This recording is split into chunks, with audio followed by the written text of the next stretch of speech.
रोहतक में, अनंतपुर साहब में, सभी स्थानों पर भारतीय जनता पार्टी के प्रत्याशियों के लिए आप सबके साथ वोट मांगने का मौका मिला है। इसके लिए मैं बहुत बहुत धन्यवाद देता हूं। मित्रों, ये पंजाब की धरती वीरों की धरती, धार्मिक गुरुओं की धरती, नदियों वाली धरती, पवित्र धरती, पुण्य धरती।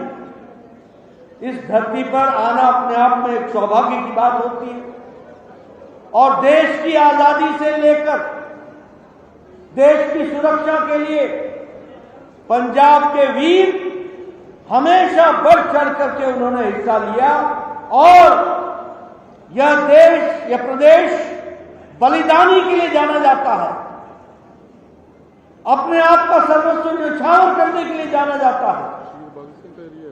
यह शहीद भगत सिंह जी का इलाका, ऐसे इलाके को मैं नमन करता हूं और आपसे प्रेरणा लेता हूं और शहीद भगत सिंह जी से प्रेरणा लेता हूं। मित्रों, पंजाब में चुनाव के बारे में तो मैं बहुत सी बातें करूंगा, लेकिन पहले मैं आपको यह बताने आया हूं कि पंजाब के बारे में और सिखों के बारे में भी, सिख भाइयों के बारे में भी सब लोगों ने बड़ी बड़ी बातें की, लेकिन कभी भी किसी ने सिक्खी के लिए भी, हिंदू सिख भाईचारे के लिए भी और किसानों के लिए भी कभी किसी ने उतना ज्यादा नहीं किया जितना कि भारत के यशस्वी प्रधानमंत्री नरेंद्र मोदी जी ने किया। यह आपको ध्यान रखना है।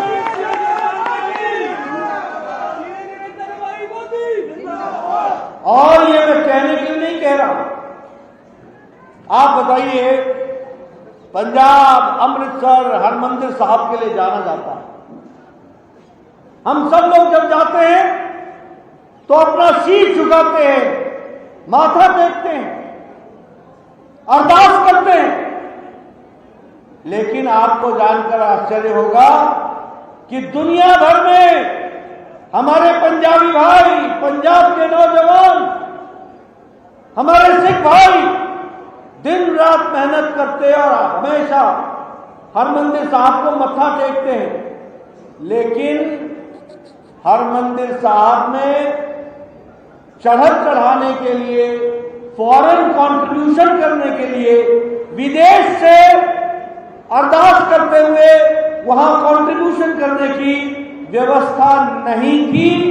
मोदी जी ने फॉरेन कंट्रीब्यूशन रेगुलेट एक्ट के तहत हामी भरी और अब दुनिया भर के सिख भाई, हिंदू भाई आज हरमंदिर साहब में अपनी चढ़त भेज सकते हैं। यह परिस्थितियां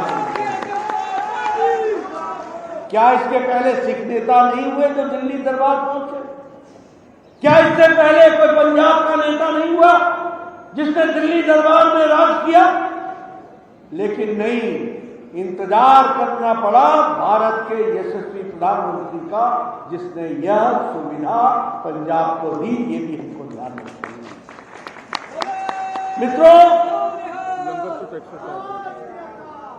मित्रों, देश भर में गुरुद्वारे हैं, देश भर में डेरे हैं, लेकिन आपको जानकर के आश्चर्य होगा कि डेरे में पहुंचने वाला लंगर का सामान और गुरुद्वारे में पहुंचने वाला लंगर का सामान, ये लंगर के सामान में जो गुरुद्वारों में पहुंचता था उस पर टैक्स लगता था। मोदी जी ने सारे गुरुद्वारों को लंगर के लिए टैक्स फ्री कर दिया। ये भी हमको याद है। और 325 करोड़ रुपए सालाना भारत सरकार जीएसटी का रीइंबर्स करती है। इसको भी हमको याद रखना चाहिए। करतारपुर साहब का कॉरिडोर लोगों ने सपना संजोया था। आजादी के बाद से ये मांग चली आ रही थी कि हमको नाना साहब डेरा तक जाने की इजाजत हो, हमको करतारपुर का कॉरिडोर मिले, हम वहां जाकर के मत्था टेक सके, हम जाकर के शीश झुका सके, कोई व्यवस्था नहीं हुई थी। इतने सालों में कितने नेता आए जो पंजाब की गद्दी पर भी बैठे और दिल्ली की गद्दी पर भी बैठे, लेकिन कभी किसी ने कुछ नहीं किया। ये मोदी जी थे जिसने 120 करोड़ रुपए खर्च करके पाकिस्तान से बातचीत करके करतारपुर कॉरिडोर बनाकर लाखों श्रद्धालुओं को गुरुद्वारा तक जाने का इंतजाम किया और व्यवस्था की। यह भी हमको याद रखना चाहिए। आज national institute for interfaith studies, इसके तहत ये हमारे यहाँ एक गुरु नानक जी की सीख और गुरु नानक जी के द्वारा बोली गई जो शब्द थे, जो उनका प्रवचन था, उस पर आज रिसर्च हो रही है और उस रिसर्च के साथ साथ दुनिया भर में इसको कैसे पहुंचाया जा सके इसकी चिंता हो रही है। यह भी किया गया तो मोदी जी के समय किया गया, यह भी हमको याद रखना चाहिए। मित्रों, 350 साल प्रकाश पर्व गुरु गोविंद सिंह जी का जन्मदिन मनाया गया। इस जन्मदिन को भी पूरे आन बान और शान के साथ दिल्ली में प्रधानमंत्री मोदी जी ने उनके निर्देश पर पूरी ताकत के साथ आन बान शान के साथ मनाया है। यह भारत सरकार का रवैया है पंजाब को अपने साथ आत्मसात करते हुए आगे बढ़ाने का। यह रास्ता है हिंदू सिख भाईचारे के साथ कैसे देश आगे बढ़े, कैसे प्रदेश आगे बढ़े, इसको बढ़ाने का। मित्रों, यहां तो मैं आपके साथ यह भी चर्चा करूंगा कि 1984 में दिल्ली में दंगे हुए, देश भर में दंगे हुए, यही कांग्रेस पार्टी थी जो उस समय ये कहा करती थी और उसके नेता कहते थे कि जब बड़ा पेड़ गिरता है तो धरती हिलती है। आज ये आपके सामने वोट मांगने आ रहे हैं, अब जरा आप भी हिलाओ, अब इनको हिलाओ, इनको नापो। ये वो लोग थे जिन्होंने 1984 में दिल्ली में दंगों में अपने हाथ खून से रंगे थे। ये वो लोग थे जिन्होंने मानवता का तांडव नृत्य किया था, जिन्होंने मानवता को शर्मसार किया था। ये वो कांग्रेसी लोग थे जिन्होंने आजाद भारत में इस तरीके की स्थिति ला दी जिसमें भाई भाई को मारने के लिए इस तरीके की स्थिति ला दी। और उसके बाद 30 साल तक दिल्ली से लेकर पंजाब तक ये दंदनाते रहे, किसी ने सुध नहीं ली। कमीशन पे कमीशन बैठा, इंक्वायरी पे इंक्वायरी बैठी, लेकिन सिख बहनों का, जिनकी माताएं, जिनकी गोद सुनी हुई, जिनके पतिदेव चले गए, जिनका परिवार उजड़ गया, उनकी आंखों के आंसू को पोंछने के लिए कोई भी नहीं था।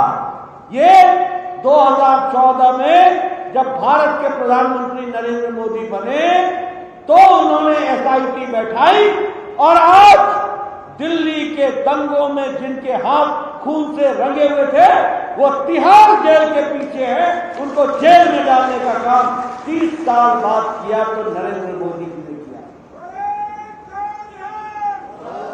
मैं सिख भाइयों से पूछना चाहता हूं, बताइए आपका खैर खवा कौन है, बताइए आपका रक्षक कौन है, बताइए आपके लिए किसने लड़ाई लड़ी, बताइए किसने आप माताओं के आंखों के आंसू को पोंछने की ताकत रखी। ये नरेंद्र मोदी जी है। और एक दो दिन नहीं, 30 साल बीत गए, 30 साल दंदनाते रहे, उनको जेल के पीछे डालने का काम किया तो यशस्वी प्रधानमंत्री नरेंद्र मोदी जी ने किया। यह आपको याद रखना चाहिए। ये हमारे सिख के जितने भी तीर्थ स्थल हैं, इनको सिख सर्किट में लेने का काम आनंदपुर साहिब, फतेहगढ़ साहिब, चमकौर साहिब, फिरोजपुर अमृतसर, खटकर कलां, कन्नौर साहब, और पटियाला का जो हेरिटेज सर्किट है, इन सबको सर्किट में लेकर के टूरिज्म सर्किट में लेने का, रिलीजियस टूरिज्म के सर्किट में लेने का, यानी धार्मिक हमारे जो यात्री हैं और धार्मिक जो हमारे टूरिस्ट हैं उनके लिए विशेष प्रावधान करने का काम किया। तो यह भी हमको याद रखना चाहिए।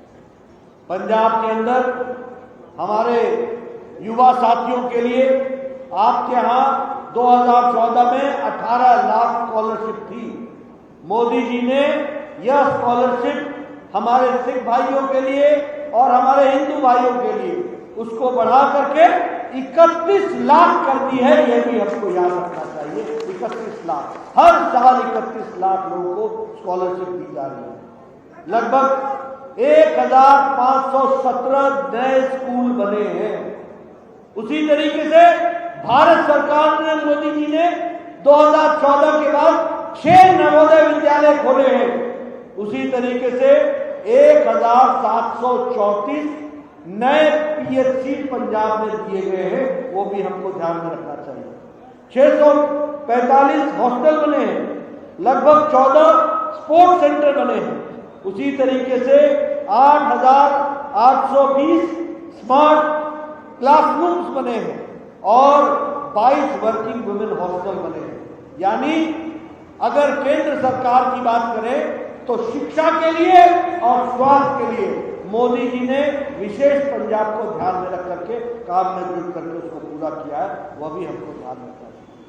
मित्रों, ये 26 दिसंबर को मोदी जी ने